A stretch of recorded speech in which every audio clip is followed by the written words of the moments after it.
Fine, a very formal welcome and good morning again. In your class 7, you had gone through the medieval history. You must be remembering that the history, it is normally divided in three parts. One is the ancient history, one is the medieval history, and third one is the modern history. जो ancient history है that you had already done in your class 6. Medieval history you had done in your class 7, and now in your class 8 you're going to cover the modern history, right?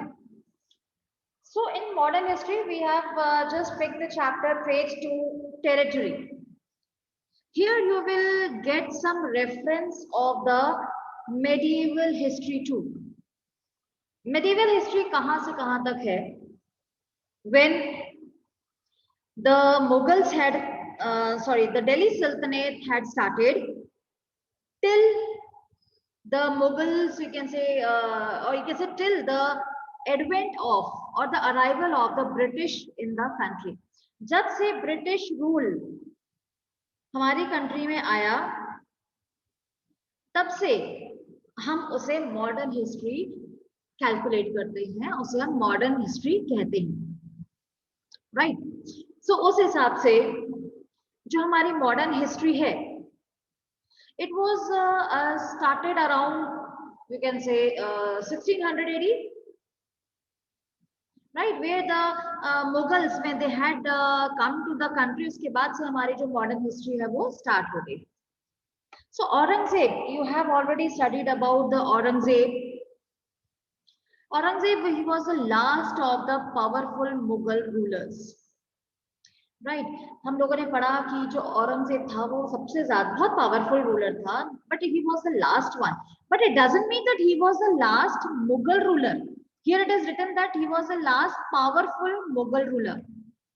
Aurangzeb के बाद भी काफी सारे Mughals आए, but they were not as powerful as Aurangzeb was, or they were not as powerful and able to integrate the Mughal Empire, right? So Aurangzeb की death के बाद जो भी मुगल्स आए, राइट, उन्हें हम लेटर मुगल्स कहते हैं.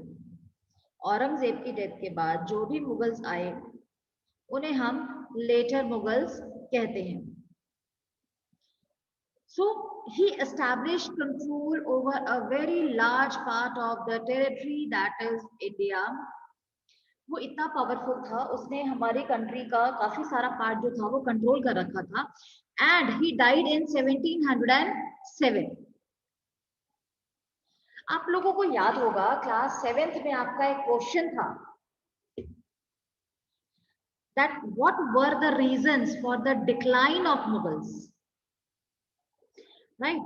So उसमें हमने एक पढ़ा था the rule of Aurangzeb, how the rule of Aurangzeb was responsible for the downfall of the Mughals, right? So उसमें एक हमने पॉइंट पढ़ा था कि after the death of Aurangzeb, the governors, his governors, they had started declaring themselves independent from the Mughal authority, and they had established their own rules or own kingdoms, right? तो उससे क्या हुआ कि India में कई areas में छोटे छोटे पावरफुल किंगडम्स जो थे वो बढ़ते चले गए, और दिल्ली जो एक पहले एक सेंट्रल पावरफुल पोजीशन होती थी मुगल्स के टाइम पर, वो अब उतनी पावरफुल नहीं रही. आप कह सकते हैं कि वो एक ऐसा सेंटर नहीं रहा जहां से the empire could be run, right? So इसके बाद ये रहा कि एक तो जो गवर्नर्स थे, उसके गवर्नर्स क्या थे कि जो औरंगजेब था वो इसका एम्पायर इतना बड़ा हो चुका था कि everywhere he himself could not be there, everywhere he could not send his own prince और द रॉयल ब्लड देयर, तो वो वहां पर गवर्नर्स उसने अपॉइंट कर दिए, राइट। तो यही जो गवर्नर्स थे, इन्होंने इसकी डेथ के बाद अपने आप को इंडिपेंडेंट डिक्लेयर करना शुरू कर दिया। और इसी के साथ एक और पावर थी जो उस समय उठ रही थी, इमर्ज हो रही थी, दैट वाज द ब्रिटिश। आप लोगों ने क्लास 5 में भी पढ़ा हुआ है ब्रिटिश के बारे में, that how they came to India, how they had taken entire control over the areas of our country, how they have exploited the people, how the people of India had started fighting against them. ये सारा आप लोगों ने class 5 में भी पढ़ा हुआ है। But the thing to know is कि जो ब्रिटिशर्स जिन्होंने हमारी कंट्री के ऊपर इतना टाइम रूल किया, they were originally the trading companies, ये ओरिजिनली बिजनेस कंपनीज थी, राइट। ये बिजनेस करने आई थी, लेकिन यहाँ पर आके इन्होंने हमारा कितना बड़ा एरिया जो था वो अपने अंडर कंट्रोल ले लिया, और ये हमारे पूरी कंट्री के एक तरह से मास्टर बन गए। हाउ डिड इट हैपन कि एक छोटी सी कंपनी इंडिया में आती है, बिजनेस करने के लिए आती है, और वो इतना बड़ा एम्पायर खड़ा कर लेती है। How did it happen? Right, यहाँ पर एक आपका फिगर है, यहाँ पर एक पिक्चर बनी हुई है। It is about Bahadur Shah Zafar, who was the last Mughal king, जिसके बारे में हम फर्दर आगे पढ़ेंगे। अभी फिलहाल हम देखेंगे कि how these Britishers were able to have control over the country. यहाँ इस मैप पे you can simply see that this route was followed by the British to come to the country.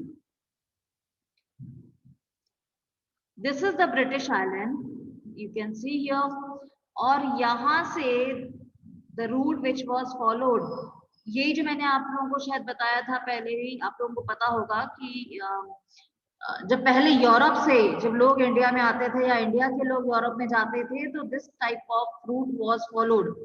सी ये यहाँ, ये बॉम्बे, और अदरवाइज जब 1498 में जब इंडिया डिस्कवर हुआ था, तब इंडिया जो है, I mean this port was discovered. लेकिन जो ब्रिटिशर्स आए हैं, वो उन्होंने सबसे पहले उन्होंने अपनी जो आप कह सकते हैं कंपनी यहाँ पर सेटअप की, that was there in Gujarat, ये एरिया जो, राइट। सो इस रूट से वो इंडिया में आए। Now will just move through it कि how it happened. East India company comes east. See, जब आप ईस्ट इंडिया कंपनी सुनते हैं, तो ये एक ब्रिटिशर कंपनी नहीं थी। उस समय क्या था कि से अगर हम लोकेशन वाइज भी देखें ना, तो इंडिया जो है ये इन कंट्रीज के यूरोप के ईस्ट में है, right. India is in the east of Europe. तो वहां से जो भी ट्रेडिंग कंपनी आती थी इंडिया की तरफ, वो ईस्ट इंडिया कंपनी थी। वो ब्रिटिश भी हो सकती थी, वो डच भी हो सकती थी, वो कोई और फ्रेंच भी हो सकती थी, right. So East India company जो है वो, हाँ, वो एक बिजनेस या ट्रेडिंग कंपनी थी, right. And as I said कि it could be British, it could be French, it could be Dutch, right. So इन सब में जो प्रोमिनेंट थी, that was a British East India company, right? So in 1600, East India Company required a charter from the ruler of England, Queen Elizabeth I, granting it the sole right to trade with the East. अब ये सारा का सारा जो connection था, ये सारा की सारी जो डेवलपमेंट थी, ये सिर्फ ब्रिटेन में हो रही थी कि वहां पर क्वीन एलिजाबेथ ने ईस्ट इंडिया कंपनी जो है उसको एक राइट दे दिया कि वो ईस्ट के साथ बिजनेस कर सकती है। अब ईस्ट में वो इंडिया के साथ भी कर सकती थी, किसी भी और एशियन कंट्री के साथ वो कर सकती थी, right? East means any of the Asian country, that was like east of the Europe, right?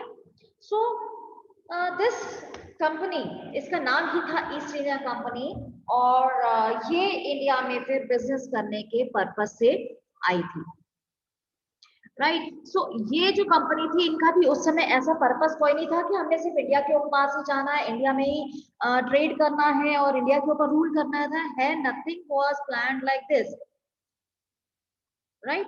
So ये जो कंपनी थी, it had started from Europe and they were looking for new lands from which they can buy the goods at a cheap rate and carry them back to the Europe. See, traders क्या होते हैं, आप लोगों ने 7th class में बहुत ही अच्छे से पढ़ा हुआ है कि ट्रेडर्स वो होते हैं जो एक जगह से सामान खरीदते हैं और दूसरी जगह बेचते हैं। ये जो ट्रेडर्स होते हैं, ये प्रोड्यूसर्स नहीं होते। These traders are never the producers. They just buy the things from one place at a cheaper rate and they sell the same thing to the other place at the higher rates. ये होते हैं traders. तो ये जो British East India company आई, वो भी ऐसे ही चीजें, ऐसी लैंड ढूंढ रही थी जो जहां से वो सस्ते रेट पर सामान खरीद सकती और वापस यूरोप में जाके हायर रेट्स पर बेच पाती। और ये जो कंपनी थी, ये अब अपनी मनमर्जी से बिजनेस कर सकती थी, क्योंकि उनको एक रूल, एक ऑर्डर मिल चुका था अपनी क्वीन से कि कोई भी और कंपनी जो है यहाँ इनके कंपटीशन में नहीं आएगी, they will be the only company, right? तो ये जो रॉयल एक ऑर्डर मिला था क्वीन एलिजाबेथ से, वो सिर्फ ब्रिटेन तक लिमिटेड था, राइट? बाकी जो कंट्रीज है वहां पर तो ये ऑर्डर लागू नहीं था, तो वहां के जो ट्रेडिंग कंपनी थी, they had also started coming to India, right? So ये not only India but the eastern markets, right? So अब जब कितनी सारी यूरोपियन कंट्रीज जो थी, they had followed the same route, that crossing the south Africa, जिसे हम cap of good hope कहते हैं, और उसके बाद इंडियन ओशन में आकर यहाँ पर they had to have the business. So ये जो एक रूट था वो ऑलरेडी डिस्कवर हो चुका था 1498 में, which was discovered by Vasco D gamma. वो इसी रूट से इंडिया में आया था और इंडियन ओशन क्रॉस करके उसने वेस्टर्न कोस्ट जो था, कोचीन जिसे हम कहते हैं, वहां पर आके इसने अपना बिजनेस जो था वो स्टार्ट किया, राइट? तो ये रूट जो था अभी लोगों को पता लग चुका था, the people of Europe, they were knowing this route, that through this route they can reach the eastern countries. So पहले ब्रिटिशर्स आए, उसके बाद फ्रेंच ट्रेडिंग कंपनीज भी आ गई, उसके बाद धीरे धीरे डच ईस्ट इंडिया कंपनीज भी आ गई। I mean ample of companies from Europe had started coming to India. अब जब इतना कुछ हो जाता है, इतनी सारी कंपनीज जब मार्केट में आ जाती हैं, तो सबसे बड़ी दिक्कत क्या होती है कि उनके बीच में अपना सामान बेचने के लिए या खरीदने के लिए उनके में कंपटीशन होना शुरू हो जाता है, राइट?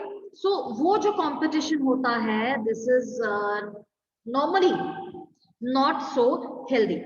आप लोग नोट करते होंगे, आप लोग इतनी तो एड्स देखते रहते हैं, तो उन एड्स में you must have noted down कि कई बार एक ही पर्टिकुलर चीज जो है उसकी एड आती है। से एक मैं वॉशिंग पाउडर की एग्जांपल आपको दे देती हूँ कि एक वॉशिंग पाउडर की एड आती है, राइट?